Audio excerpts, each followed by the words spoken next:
Hey, you all. Welcome back. So we're just gonna go ahead and jump into it. Y'all already know what it is. You see the title of this video. This is Belle Collective Season 1, Episode 7. Let's get into it. So if you are new around here, it's probably some things you should know. One being that I don't always give a full recap, review, critical analysis, whatever you want to call it. I don't always do that. And in this video, it will follow that pattern. This episode was okay. There were some good parts and then there were some boring parts. So we're just going to take the boring parts, we're going to cut them away and toss them in the trash and just move on about our business. So this video probably won't be long because it really wasn't a lot to talk about. So let's go ahead and get into it. So first, you all, I am not going to talk about the scene with Caitlin the racist and how she brought those black women to the farm to hold the land. No, I won't. So let's go ahead and move right on along. We see Marie and she is having Dr. Chandler come over so he can counsel herself, Jerez, and two of Jerez's baby mamas. So if you all could do me a favor, I think I might have missed why the third baby mama isn't on the show. So if some of you or one of you, could drop down below and tell me where is the third baby mama. Does she not live in the state of Mississippi? Does she not want to be on TV? Like, why is she not around, or am I incorrect? Because I thought he had 3 children with 3 separate women. But if that is not the case, drop down and let me know. So this scene was really insightful because what we learned is that Marie basically wants Jerez to be the main contact for the mother or mothers of his children. Of course, Marie is the protector, preparer, and provider for the children. Jerez is away at college, which, you all, he should be there. I'm sorry, he should not be at college. He should be, I'm guessing they're in Jackson, Mississippi. He should be right there. He should work 1, 2, 3, 4, 5 jobs to make sure all of his children's needs are taken care of. He laid down and created these babies, and then he needs to man up and take care of them. This BS nonsense that you create a life and then you just run away to college while these women are calling your mom for basic necessities. No, ma'am. Your ass, if he was my son, his ass would be right there working. We can hold off on college right now, or you can work and go to community college. I don't see the problem with it. Like, you don't get to put your children's care on hold because you want to go to college. If you had all these plans, then you shouldn't have created children with 3 separate women, and these 3 children are all close in age. It's very irresponsible, but Jerez is not my son, so whatever. Marie basically says that when she watches her grandchildren, she cannot take her medication because her lupus medication makes her extremely drowsy and sleepy. As someone who has relatives that have multiple sclerosis, and as someone who has friends that have lupus, I know hearing from them that their medication can make them drowsy, it can make them sleepy. A lot of times they're not feeling well, they're in pain. So her illness is no joke. And the fact that Jerez has not stepped up to the plate and he knows his mother is sick, I know he's young, y'all, but Jerez rubs me the wrong way. Shout out to KK, one of the baby mamas, because she basically extended an olive branch to the other baby mama. I think her name is Tori. And she basically said, like, listen, even if Jerez is not around, I want our children to have a close relationship since they're siblings, and I want you and I to be on good terms. So we can have play dates and get together even when Jerez is not around. I think that would be great. Kudos to KK, because there are grown women who would not do that. They would be too bitter and too angry to do that. So kudos to you, KK. But I'm gonna warn you, KK. Miss Tori seems like a drama queen. She seems like the type to throw bricks through car windows. So just get prepared. She tried to play it off and said, I know I seem nonchalant, but I'm all for it. I don't get that she's all for it, but good for you, KK, because you have to try for the sake of your children. So good for you. Last point about this scene, Marie basically wants the mothers of his children, of her grandchildren, to go through Jerez for their needs, right? We all know Jerez is broke. We all know he got no money. So eventually he's going to come to Marie for it. But she wants them to not basically have a direct line of communication because she's the grandma. She's not the mother. She's not the father. She's the grandmother. So any help that she offers is from the goodness of her heart and not because she has to. But the more I learn about Marie and the more the layers peel back, I actually feel sorry for her. So I hope that Jerez steps up to the plate. I don't get that from him, but good luck, Marie. Moving on. Listen, you all. I'm not even going to discuss this next scene in detail. You cannot convince me that Antoinette likes black men. So y'all can take this whole scene and throw it in the trash where her and her racist friend belong. Moving on. Next, we get to the scene with Marie and Essie. They are discussing Cedric, Marie's disappearing husband. Let me tell y'all something. I understand why Marie keeps Cedric around, right? She's probably lonely. She's probably lonesome. She's ill. She wants a partner by her side. She probably loves him. And society places a stigma on women who can't, quote unquote, keep a man or get a man. So I do understand why many women stay in toxic relationships, even in the face of it being a bad situation for them. However, I want women to do better. I want them to have high standards. I want them to have high self-esteem. And just as Essie was telling Marie, Cedric is not good for her. She needs to take out the trash. And he needs to be the first thing that she takes out. Essie reveals that while Marie was battling lupus, or when she was first diagnosed, that he was nowhere to be found. And I'd be damned if I call a man my husband and when I become ill, he just disappears. The fact that Cedric comes and goes when he pleases and that he goes missing for days at a time, he doesn't call, he doesn't text, he doesn't respond to calls or texts. I mean, my God, even in that scene, she FaceTimed him and he refused to pick up the phone.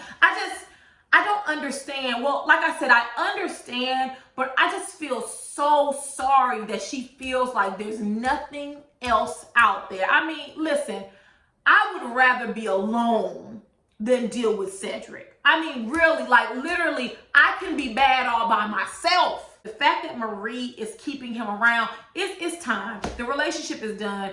As Essie said, you all have too many good positive things that are occurring, and he's just the negative, and he's overtaking all the positive things that are occurring in your life. Like, you're ill, just Jerez is, but it just seems like all of the black men in Marie's life don't give a damn about her, especially knowing she has an illness. I feel so sad for Marie because she deserves better than that. I think that any black woman deserves better than that. So I'm with Essie. It's time for him to go. It's time to take out the trash, Marie. I know it's going to be hard, but really, I mean, he already not around. He's already not fulfilling his marital duties.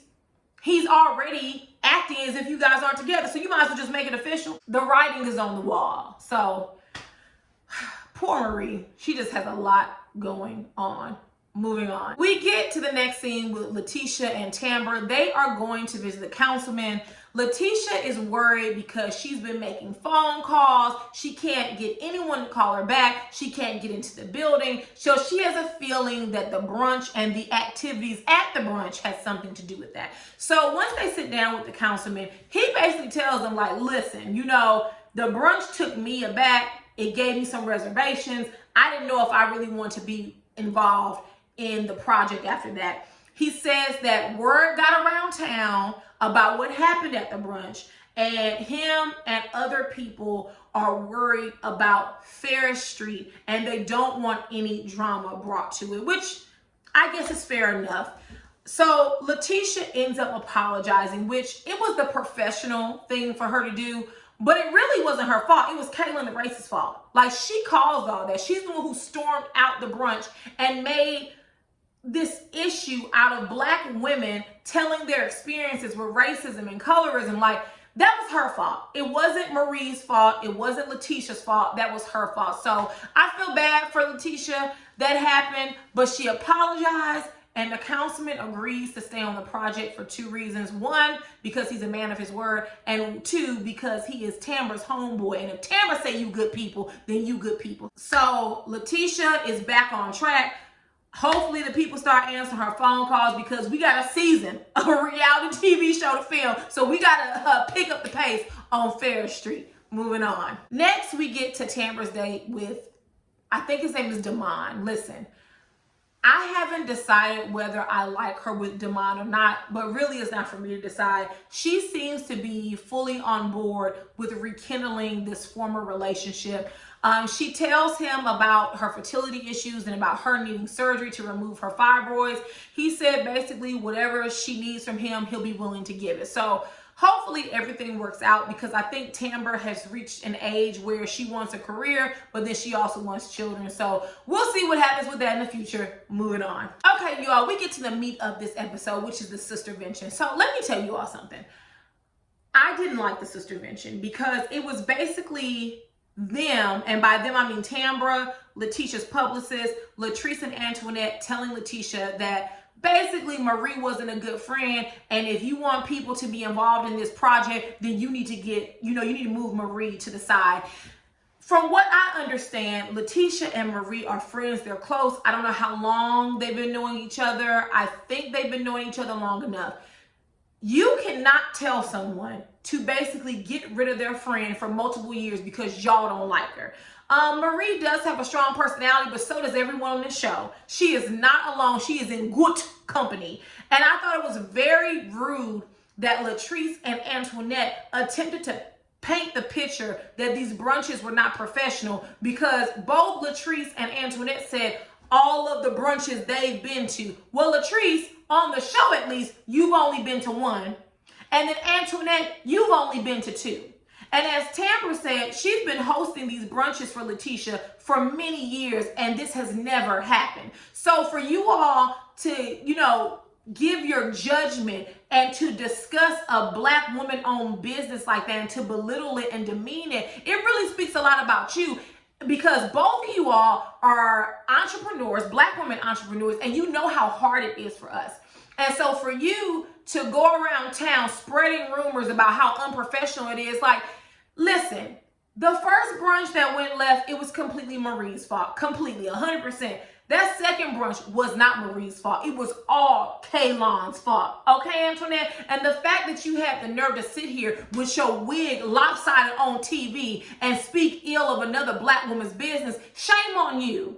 Shame on you. How would you like it if someone came to your practice and because of poor customer service, they wrote a review and then went around town spreading rumors about how unprofessional your staff was at your dentistry practice? Like, things happen, right? And don't get me wrong, sometimes all you need is one time to turn you off, but you wouldn't like that. You would want them to give you and your practice another try. So for you as a Black woman to go around spreading this false rumor that all of the brunches you've been to were unprofessional when your friend was the sole reason that brunch went left the second time around, if you're not gonna hold that white woman accountable, Antoinette, then you need to sit down with your lopsided wig and be quiet.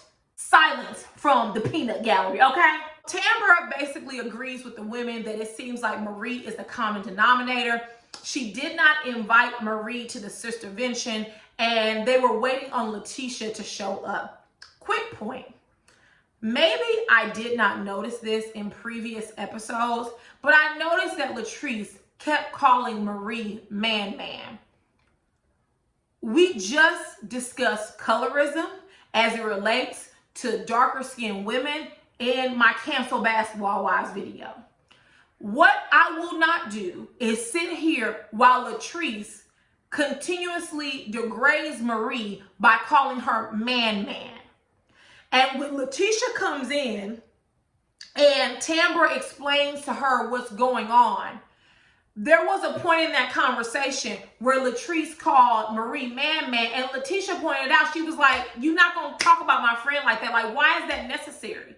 Like, you're sitting here saying that Marie is all about drama, but so are you, Latrice. Like, what type of grown woman are you? And it pains me to say this, Latrice, because I do like you on the show, but I'm going to tell you now, if you're going to sit there and continue to call Maurice man, me and you going to fall out.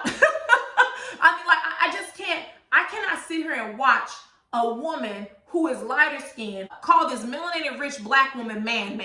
Like, it's not lost on me. And literally, when I was watching it on Friday night, I said, oh, here we go again. I said, has she been calling her that and I just didn't recognize it? Like, what? I'm not here for that. Like, you calling her man is out of line.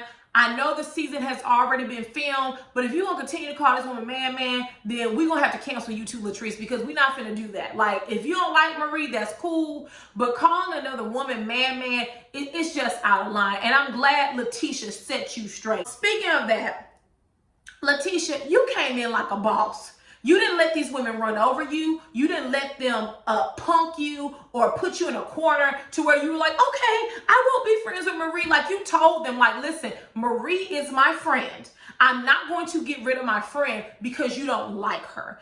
And I think Latrice made a comment about, well, you don't think that she's unprofessional at your brunches. She said, I think both of you basically were in the wrong. Leticia did not waver or move, and that's what I appreciate. I don't know how long her and Marie have been friends, but I appreciate the loyalty. I appreciate for you standing up for yourself. I appreciate you standing up for Marie, because real talk, Antoinette wouldn't dare say that to Marie's face. Half the crap that she was talking, she wouldn't dare say to Marie's face. Also, one thing that I noticed is how fake Antoinette is.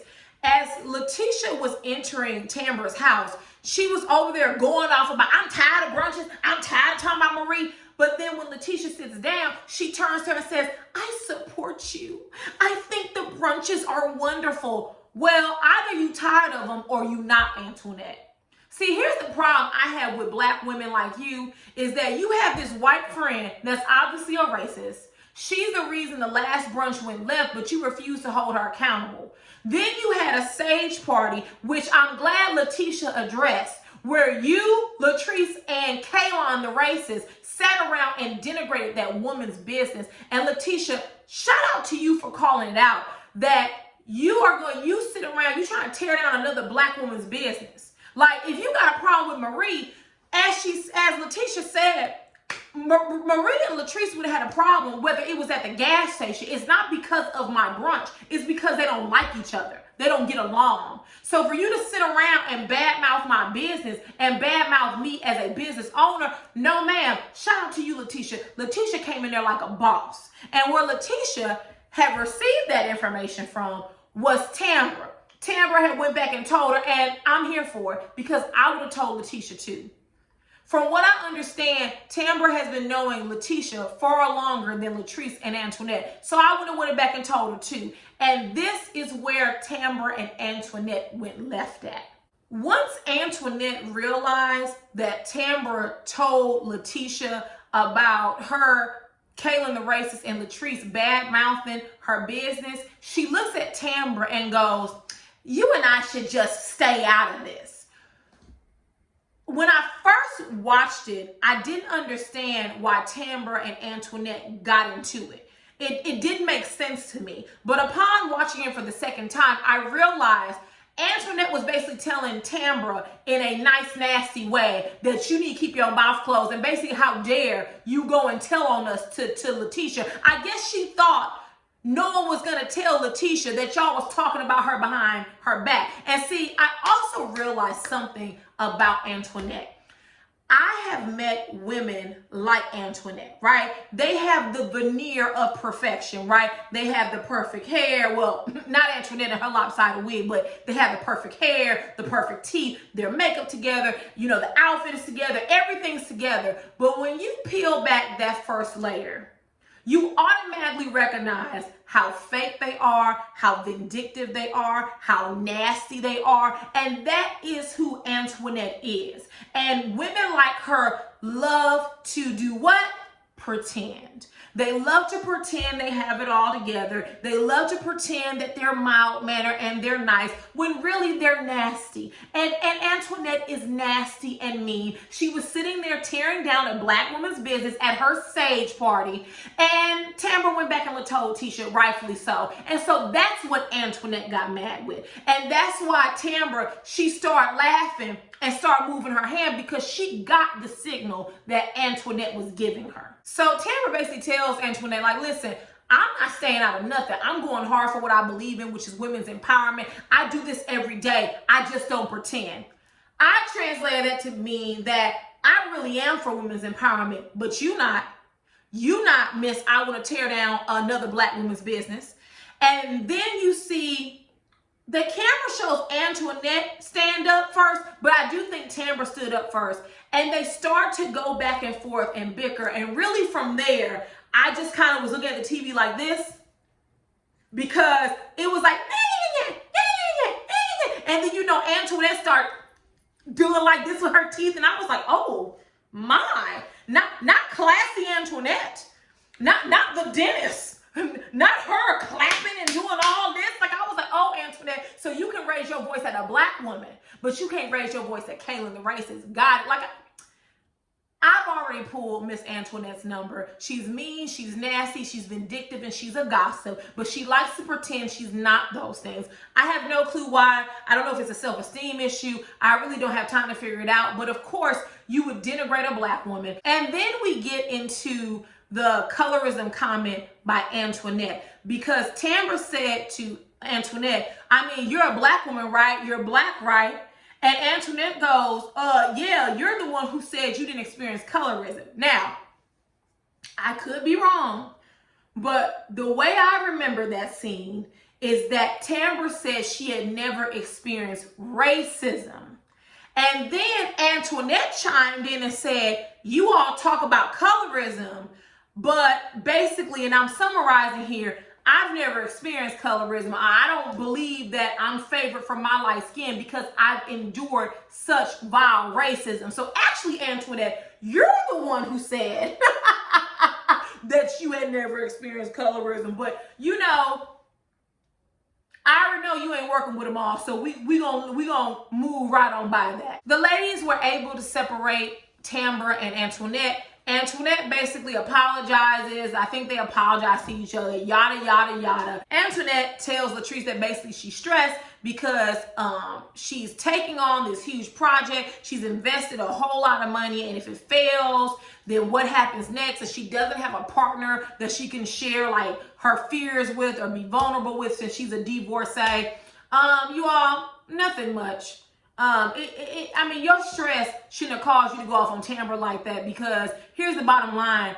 Tamara shouldn't stay out of something when you dogging her friend. And the bottom line is that you didn't want her to tell Leticia that you was dogging her along with Latrice and Kaylin, the racist. So, Antoinette, you know, you're a black dentist. I wish you well, but you full of BS just like the rest of them. And you all, that is it. And I will get to Real Housewives of Atlanta a little bit later, like in the next few hours. So expect a video to be uploaded for that either late tonight or early tomorrow. So if there's nothing else, I will see you all later. Mwah. Bye.